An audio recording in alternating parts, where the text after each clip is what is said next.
അല്ല, ഞാൻ ഉദ്ദേശിച്ചതേ നമ്മുടെ ജീവിതത്തിന്റെ ഒരു അടിത്തറ ലെവലിലേക്ക് നമ്മൾ പോണ്ടേ? വേണ്ട. വേണ്ട? എന്താ വേണ്ടാത്തെ? നമ്മൾ ഇപ്പോഴുള്ള ലെവലിൽ തന്നെ അങ്ങ് മുന്നോട്ട് പോയാൽ മതിയേ. ഓ, നിനക്ക് മനസ്സാക്ഷി എന്നുള്ള സാധനം ഇല്ലേ? ഇല്ലാന്ന് തന്നെ വെച്ചോ. അയ്യോ, എന്റെ അമ്മ. ഔ, വീണു. വീണു.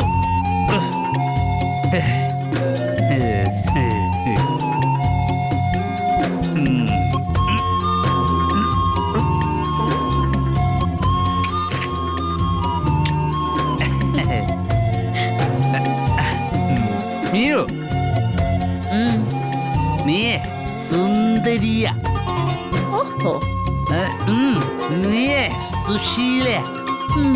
എന്നിട്ട് അടിപൊളിയാ. മീനു,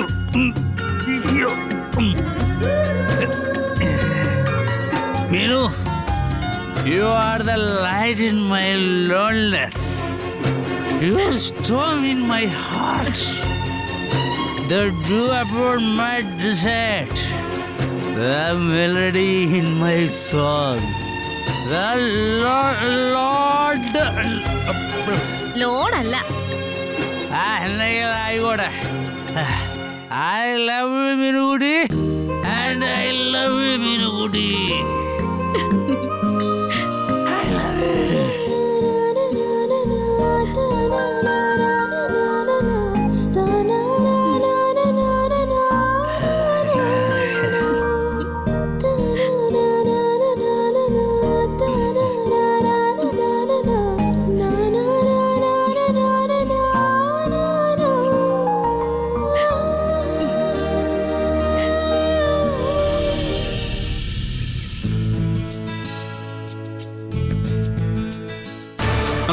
നടക്കണം അങ്ങോട്ട്.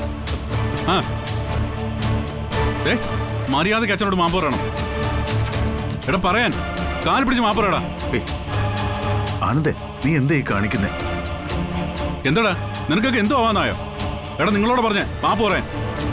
ആനന്ദേ വേണ്ട, മാപ്പ് പറയാൻ മാത്രം അവര് തെറ്റായിട്ട് എന്താ പറഞ്ഞേ? അച്ഛനെ കുറ്റപ്പെടുത്ത ഇവരാരാ? എന്റെ ലൈഫിൽ എന്തെങ്കിലും പറ്റിയിട്ടുണ്ടെങ്കിൽ അത് എന്റെ കാര്യമല്ലേ? അതിനിങ്ങനെ അച്ഛനെ കുറ്റം പറയാൻ നിങ്ങളൊക്കെ ആരാ? എടാ, തെറ്റുപറ്റിയത് എനിക്കല്ലേ. മറ്റുള്ളവരുടെ മേൽ ഞാൻ എന്റെ ഇഷ്ടങ്ങൾ അടിച്ചേൽപ്പിച്ചു. അതിന്റെ ഫലമല്ലേ നീ ഇപ്പൊ അനുഭവിക്കുന്നത്? എന്റെ പൊന്നച്ഛ, അച്ഛൻ ഇങ്ങനെ ഒന്നും ചിന്തിക്കല്ലേ. കണ്ടോടാ, ഈ പാവം അച്ഛനെ വിഷമിപ്പിച്ചപ്പോ നിനക്ക് രണ്ടിന് സമാധാനം കിട്ടിയോ? എടാ, നീ എന്തിനാ അവര് വഴക്ക് പറയുന്നേ?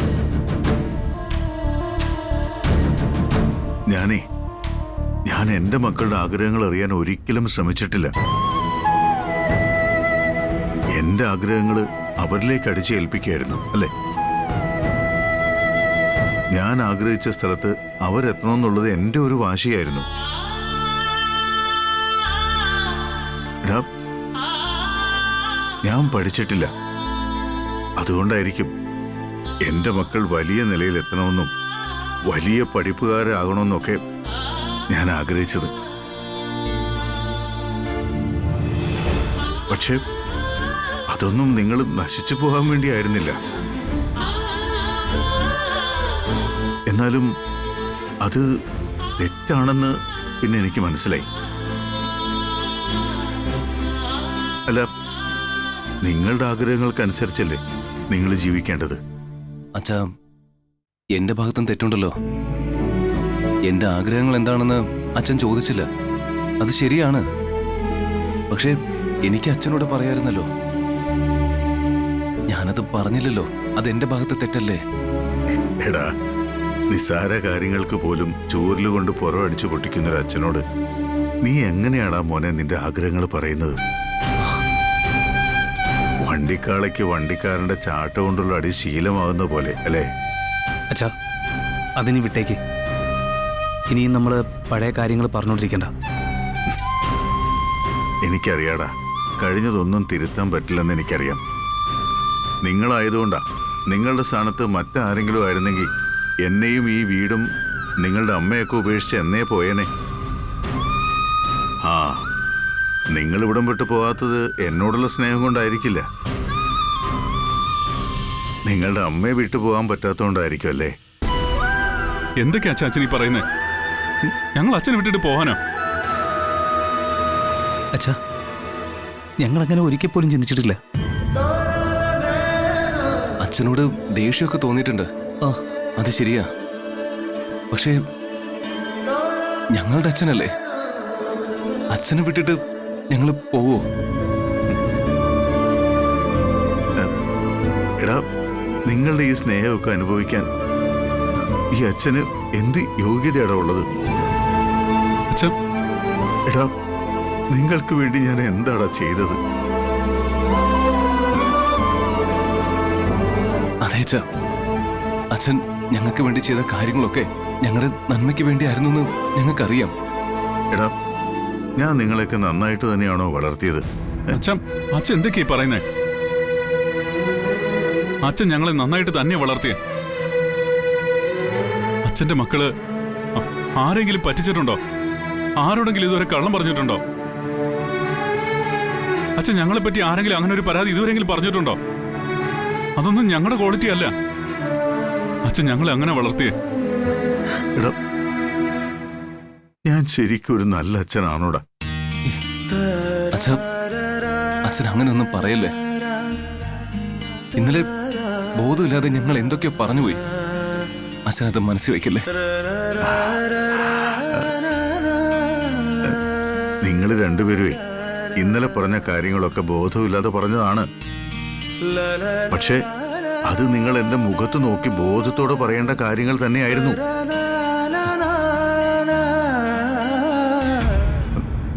ഞാൻ തിരുത്തേണ്ട കാര്യങ്ങളായിരുന്നു അതൊക്കെ. മക്കളോട് അച്ഛൻ എങ്ങനെയാണ് പെരുമാറേണ്ടതെന്ന് ഞാൻ മനസ്സിലാക്കണമായിരുന്നു, പഠിക്കണമായിരുന്നു. അച്ഛാ,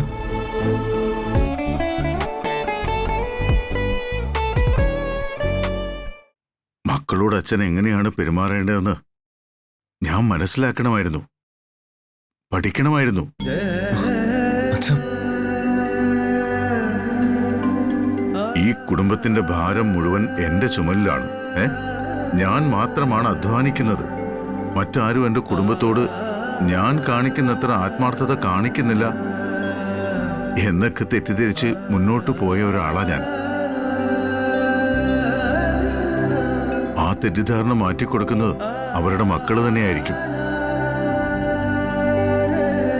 പക്ഷേ അവസാന കാലത്ത് ആ തിരിച്ചറിവുണ്ടായിട്ട് എന്ത് ചെയ്യാനാ? എനിക്ക് ഇന്ന് ആ തിരിച്ചറിവുണ്ട്. ആ തിരിച്ചറിവ് മാത്രമേ ഉള്ളൂ. എടാ, ഞാൻ ചെയ്തൊന്നും തിരുത്താൻ ഇനി എനിക്ക് കഴിയില്ല.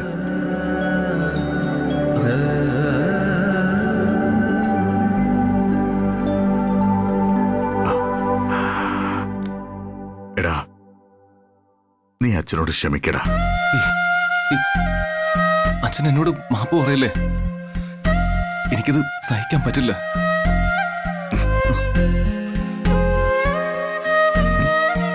എടാ ആനന്ദേ, പാടാ. അച്ഛാ, എടാ ആകാശ്, നീ എന്താ നോക്കിയിരിക്കുന്നേ? വാ.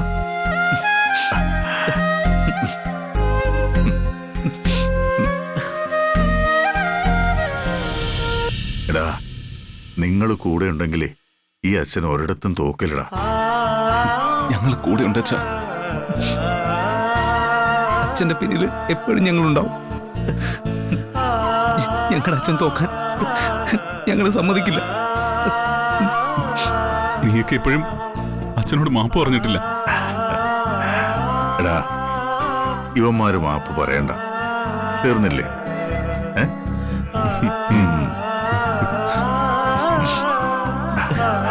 അച്ഛാ, ഞങ്ങൾ കളയടാ.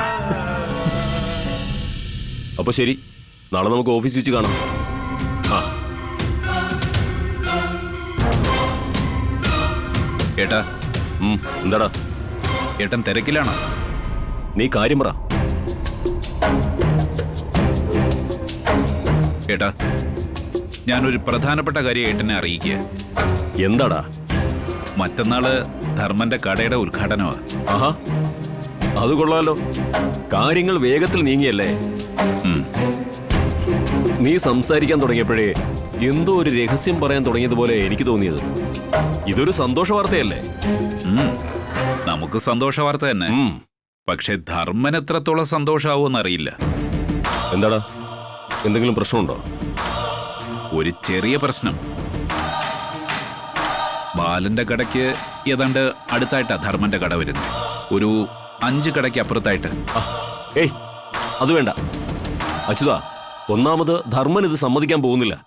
അതുമല്ല, ഇതൊരു നേരും നിറയുമില്ലാത്ത പ്രവൃത്തിയായി പോകും. ഇതിപ്പോ എന്ത് നിറയേറ്റ പ്രവൃത്തിയാണെന്ന് ഏട്ടൻ പറഞ്ഞു വരുന്നത്? എടാ, എല്ലാവരുടെയും സന്തോഷത്തിനും ധർമ്മൻ ഒരു ജീവിതത്തിനും വേണ്ടിയിട്ടാ ഈ സ്ഥാപനം തുടങ്ങുന്നേ. ഇതിപ്പോ വാശി കാണിക്കാൻ വേണ്ടി കട തുടങ്ങുന്ന പോലെയായി. സമാധാനത്തോടെ കച്ചവടം ചെയ്യാൻ ധർമ്മന് പറ്റുമോ? എന്താ പറ്റാത്തെ? ബാലനും അവന്റെ ഗോമതി സ്റ്റോറും കുത്തുപാള എടുക്കുന്നു എന്ന് കേൾക്കുമ്പോ നമുക്കും ധർമ്മനും ഒക്കെ സന്തോഷവും സമാധാനവും അല്ലേ വരാൻ പോകുന്നേ? ഏട്ടാ, കച്ചവടം എന്ന് പറയുന്നത് മത്സരം. നമ്മുടെ കമ്പനിയും മില്ലും ഒക്കെ അതേ സ്വഭാവമുള്ള സ്ഥാപനങ്ങളോട് മത്സരിക്കുന്നില്ലേ? അവിടെ പുതിയ കട വരുമ്പോ ഗോമതി സ്റ്റോറിന്റെ കച്ചവടം കുറയും. ബാലന കട വിൽക്കും. അത് നമ്മളങ്ങ് വാങ്ങും. എന്നിട്ട് ഇപ്പൊ തുടങ്ങുന്ന കടയുടെ ബ്രാഞ്ച് അവിടെ തുടങ്ങും. അച്യുതാ, ബാലനോടുള്ള പക വീട്ടേണ്ടത് ഇങ്ങനെയല്ല. ചേടാ, എന്ത് കാര്യം വരുമ്പോഴും പറയും പക വീട്ടേണ്ടത് അങ്ങനെയല്ല, പക വീട്ടേണ്ടത് അങ്ങനെ അല്ലാന്ന്. പിന്നെ ഏട്ടനൊന്ന് പറഞ്ഞതാ, എങ്ങനെയാണ് ബാലനോടുള്ള പക വീട്ടേണ്ടത്? പറ. അവനെ അടിച്ചു വീഴ്ത്തണം, പാതാളത്തിലേക്ക് ചവിട്ടി താഴ്ത്തണം. അങ്ങനെയാ പക വീട്ടേണ്ടത്. അല്ലാതെ അങ്ങോട്ടും ഇങ്ങോട്ടും കാണുമ്പോ മുഖം തിരിച്ച് നടക്കലല്ല. എടാ, ധർമ്മൻ ഇത് സമ്മതിക്കുമെന്ന് നിനക്ക് തോന്നുന്നുണ്ടോ? അവനോട് ഇപ്പോ ഒന്നും പറയുന്നില്ല. കട തുടങ്ങുന്ന സ്ഥലം അവൻ മറ്റന്നാ കടയിൽ വരുമ്പോ അറിഞ്ഞാ മതി. എടാ, അവൻ അവിടെ കിടന്ന് ബഹളം ഉണ്ടാക്കിയാൽ? അതെ, അങ്ങനെ ബഹളം വയ്ക്കാതിരിക്കാനുള്ള മരുന്നൊക്കെ എന്റെ കയ്യിലുണ്ടേട്ടാ. അച്യുതാ, എനിക്കെന്തോ ഇതത്ര ശരിയായി വരുമെന്ന് തോന്നുന്നില്ല. ദേവമംഗലത്തിന് ദോഷം വരാൻ പാടില്ല എന്ന ഏട്ടന്റെ മനസ്സിലിരിപ്പെന്ന് എനിക്കറിയാം. നഷ്ടങ്ങൾ സംഭവിച്ചതൊക്കെ എനിക്ക് രാശ്രയിക്കുമല്ലേ? ഞങ്ങളുടെ മോനെ ബാലൻ ജയിലിൽ കയറ്റിയത് ഞാനങ്ങ് മറക്കുമെന്നാണോ? എണ്ണി എണ്ണി പകരം ചോദിച്ചിട്ടെ ബാലനെ ഈ ഭൂമിയിൽ നിന്ന് ഞാൻ തിരിച്ചയക്കും. അച്യുതാ, എല്ലാം നമ്മുടെ കയ്യിലല്ല. കുറച്ചൊക്കെ ദൈവം കൂടി വിചാരിക്കണം. അതേ ഞാനിപ്പോ പറയുന്നുള്ളൂ. ദൈവം നമ്മുടെ കൂടെ ആയിട്ടാ. ഇപ്പൊ തന്നെ കണ്ടില്ലേ, ആനന്ദും ദേവിയും പിരിഞ്ഞില്ലേ? ദേവമംഗലം ഒന്ന് ഒലഞ്ഞില്ലേ? ദൈവം കൊടുത്ത ശിക്ഷയാ. ഇനി നമ്മുടെ കടയും കൂടി വന്നു കഴിഞ്ഞാൽ അവന്റെ വീഴ്ച പൂർണ്ണമാവും. ഏട്ടൻ സപ്പോർട്ട് ചെയ്തില്ലെങ്കിലും എല്ലാവരുടെ മുമ്പിൽ വെച്ച് എതിർക്കരുത്. കടയുടെ പേരെന്താ? ഇന്ദിര സ്റ്റോഴ്സ്, നമ്മുടെ അമ്മയുടെ പേര്. അത് വച്ചിട്ടാ ഞാൻ ധർമ്മനെ പൂട്ടാൻ പോകുന്നത്. നാളെ ആയിരിക്കും ഞാൻ ധർമ്മനെയും മറ്റുള്ളവരെയും കാര്യങ്ങൾ അറിയിക്കുക. പക്ഷേ കട ഇന്ന സ്ഥലത്താന്ന് സമയത്തെ അവൻ അറിയൂ.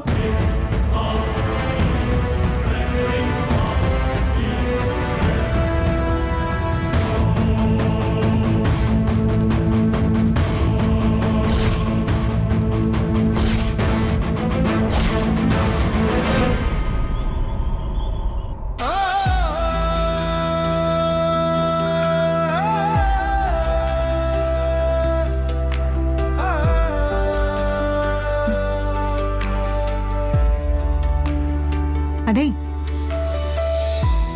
ഇതെന്തുവായി ആലോചിച്ചോണ്ടിരിക്കുന്നേ?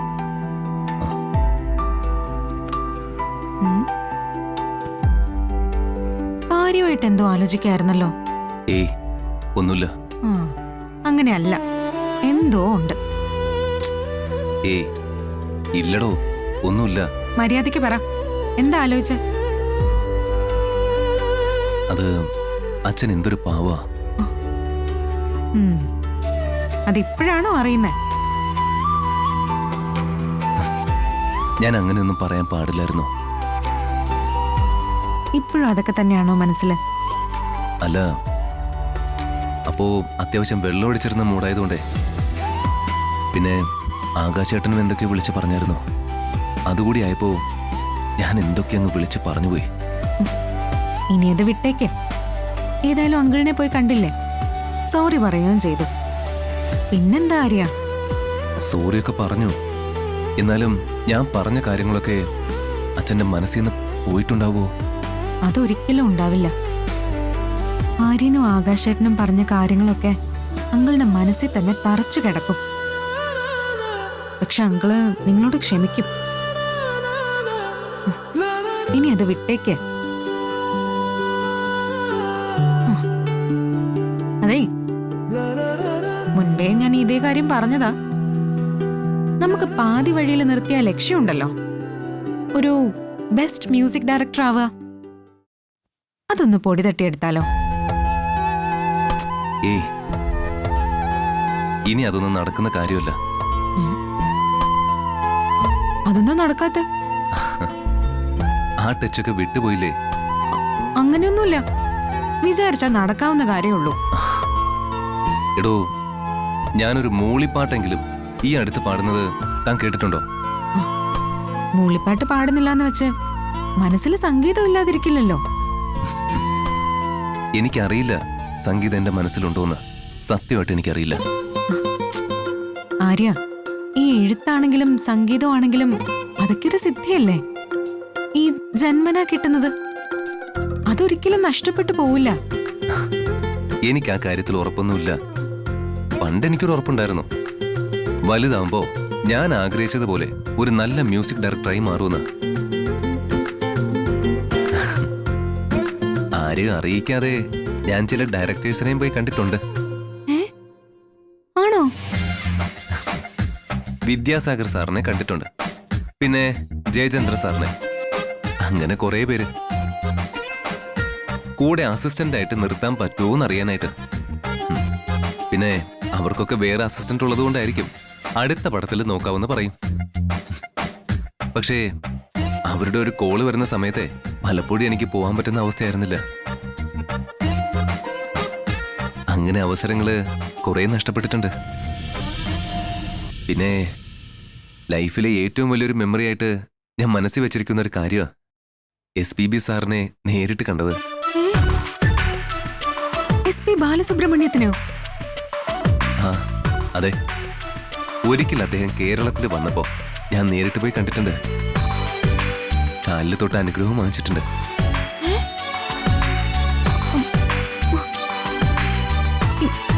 എന്നിട്ടും ഇതൊന്നും എന്നോട് ഇതുവരെ പറഞ്ഞിട്ടില്ലല്ലോ. അത് മനഃപൂർവ്വം പറയാത്ത. അതെന്താ പറയാത്തെ? ഞാൻ തന്നെ മറന്നുപോയൊരു കാലം അത്.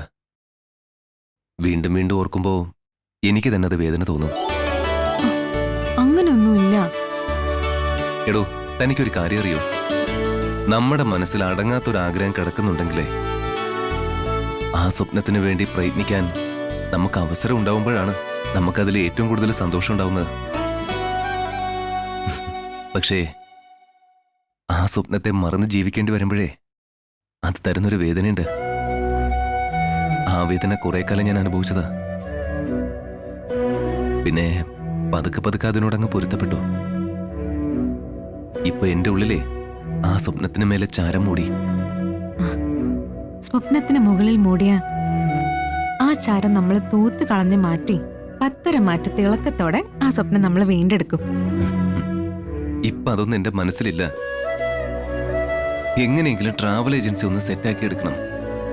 അതൊന്ന് ഓണായി 7-8 മാസം കൊണ്ട് അത്യാവശ്യം ഒന്ന് പച്ച പിടിച്ചു കഴിഞ്ഞാൽ നമുക്ക് വരുമാനമാവുമല്ലോ. പിന്നെ ഈ ജോലി വിടാം. ട്രാവൽ ഏജൻസി ഒക്കെ ആയിക്കഴിഞ്ഞാ ആര് മ്യൂസിക്കിലേക്ക് തിരിച്ചു പോവോ? നോക്കട്ടെ. നോക്കട്ടെ എന്നല്ല, ട്രാവൽ ഏജൻസി ഒക്കെ ആയിക്കഴിഞ്ഞാ പിന്നെ ആരും പഴയ സ്വപ്നത്തിലേക്ക് തിരിച്ചു പോണം. അതെനിക്ക് വാക്കുതാ. ആലോചിക്കാം. ആലോചിക്കാന്ന് പറഞ്ഞാ പോരാ, എനിക്ക് വാക്ക് തന്നേ പറ്റൂ. നോക്കാന്ന് പറഞ്ഞില്ലേ? ആ, എന്നാലും വാക്ക് തരില്ല അല്ലേ? അതെ, നമുക്ക് കിടക്കാം. ഒരുപാട് ലേറ്റായി. ആര്യ, ആനന്ദേട്ടനോട് സംസാരിച്ചിരുന്നോ?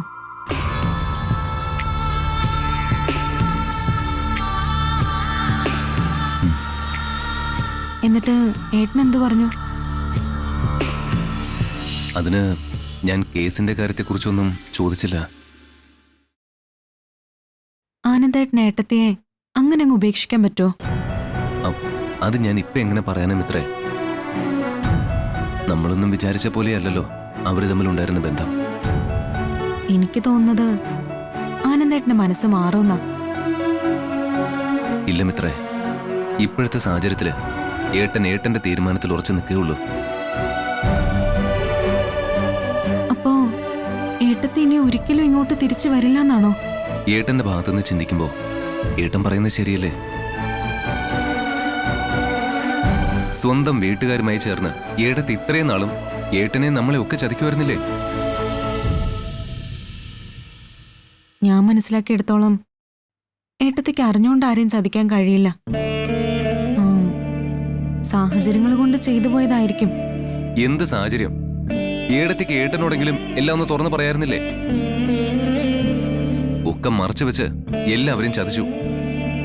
അങ്ങനെ നോക്കിയാ നമ്മളും എല്ലാവരെയും ചതിച്ചവരല്ലേ?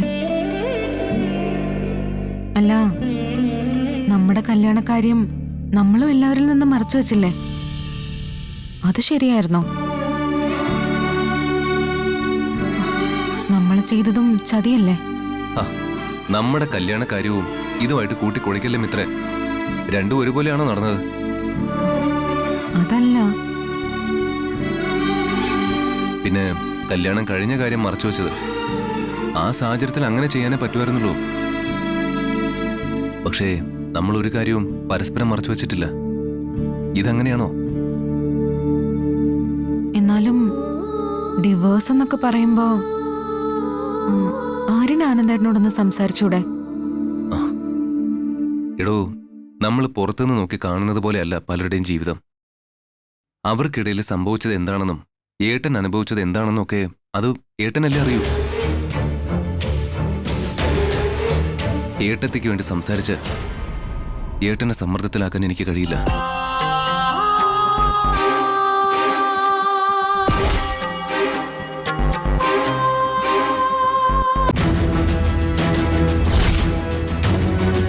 നമുക്കിറങ്ങാം. നീ എങ്ങോട്ടാ? കോമഡി സ്റ്റോറിലേക്ക്. അല്ല, നിനക്ക് ഫർണിച്ചർ കടയിൽ പോകണ്ടേ? ദേവി പോയതിൽ പിന്നെ കടയിലെ കാര്യങ്ങൾ അച്ചൊറ്റയ്ക്കല്ലേ നോക്കുന്നേ? ഞാൻ പറയുന്നതുകൊണ്ട് വിഷമമൊന്നും തോന്നരുത്. ദേവി പോയ ഒഴിവ് നികത്താനാണെങ്കിൽ ദേവിയെ തന്നെ കൊണ്ടുവന്നാ പോരെ? കോമഡി സ്റ്റോർ നമ്മൾ പൂട്ടിക്കും. മതി, അത് മതി. ആ ഒരു കാര്യത്തിൽ ഉറച്ചു നിന്നാ മതി. നാളെയാവും അറിയുന്നേ. ഇതറിയുമ്പോ ദേവമംഗലംകാരുടെ ഞെട്ടലിതേ എന്റെ മനസ്സിൽ കാണാം.